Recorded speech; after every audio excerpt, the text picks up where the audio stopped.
spring may be postponed for a little while. I think if it's meant to be, it'll happen. I think it's still all up in the air. It's strictly political. I think it's going to be cold up there when you get there. I think God's telling you what's going to happen, and if it's supposed to be, He'll tell you to go. You're going all the way to the top. I'm a positive thinker, you know? Happy St. Patrick's Day. It is, in fact, March 17th. Pretty interesting days. March 28th is my departure date for Nepal, and I am completely in go mode, meaning I'm still intending to be on that flight and to take off for Nepal and start the trek to base camp, and then ultimately, do my best to climb to the summit.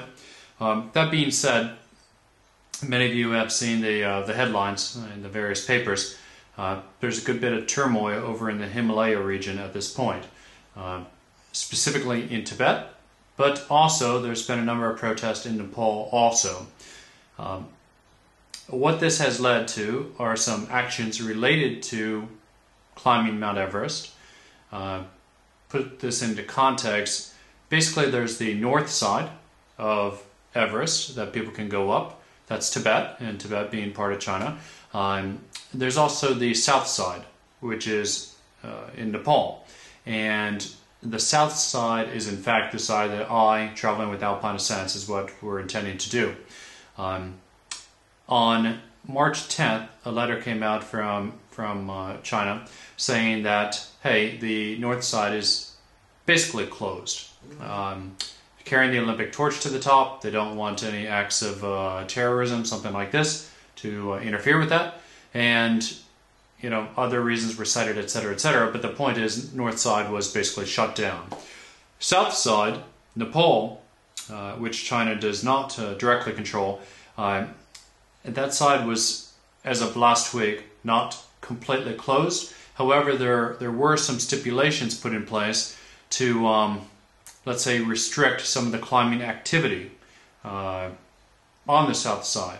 Basically, China was working with Nepal. There's various reports of, 121 million euro soft money loans, these sort of things. I'm not over there. I don't know the details, frankly. I read what I read on the internet, and the people I talk to, what they tell me. But short story is, the south side is a bit at jeopardy of being closed also.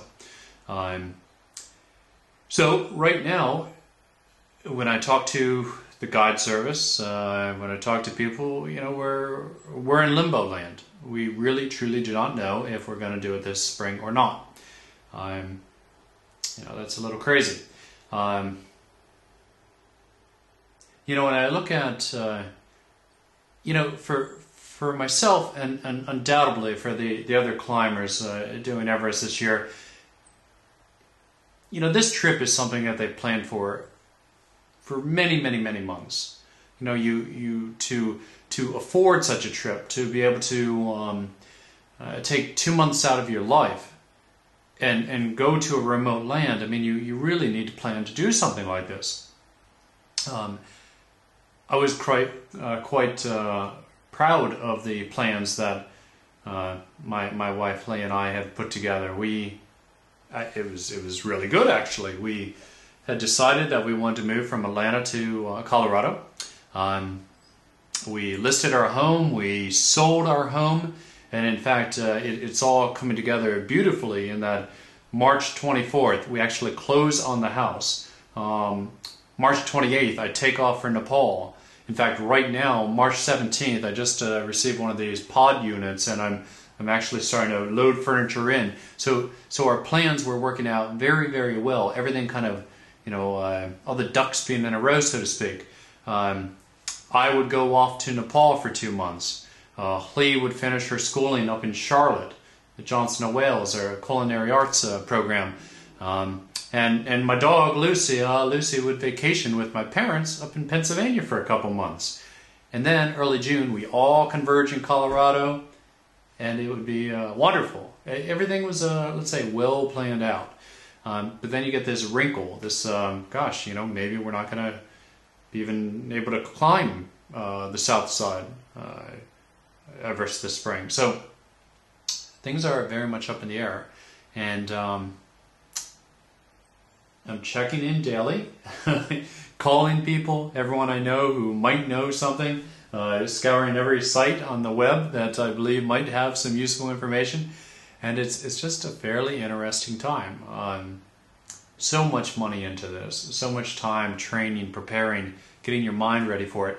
I think it's a clear example where even though excellent plans may be in place, be it a business or be it an individual's plans, to the degree that the plans are flexible, I think that is very key. So I'm hoping I don't need to take advantage of the flexibility here, but we'll see. So again, happy St. Patrick's Day, everyone.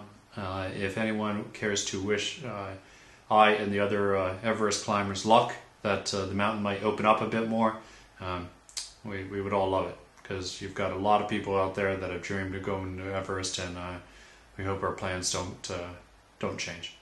Thanks.